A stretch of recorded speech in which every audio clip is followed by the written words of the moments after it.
ներկայացնեմ այսօրվա իրադարձությունների վերաբերյալ հանգամանքները, այսօր Սահմանադրական դատարանում ներկայացվելու են ամփոփիչ ելույթները, ուժեղ Հայաստան կուսակցությունների դաշինքը առաջինն է ներկայացնելու, այնուհետև մյուս դիմողները, որից հետո հարակից պատասխանողները, երրորդ անձը և պատասխանող կողմը։ Այսօրվա նիստը դրանով ավարտվելու է և Սահմանադրական դատարանը հեռանալու է խորհրդակցական սենյակ, իսկ որոշումը պետք է լինի հուլիսի 4-ին առավելագույնը։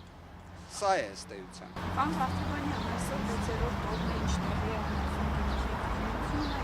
ունեցան հարցերին պատասխանեցին, փաստարկներ բերվեցին, ըստ ձեզ հուլիսի 4-ին ինչ պատասխան կստանաք Սահմանադրական դատարանից, որովհետև քաղաքացիական պայմանագրի խմբակցության պատգամավորները ասում են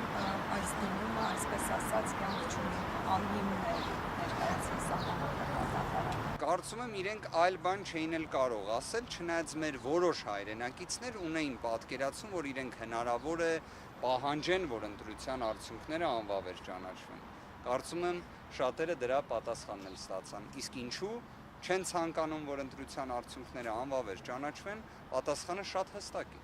որովհետև այն ռեսուրսը ընտրախախտումների, որը իրացվել է, կրկնակի իրացման դժվարություններ է ունենալու։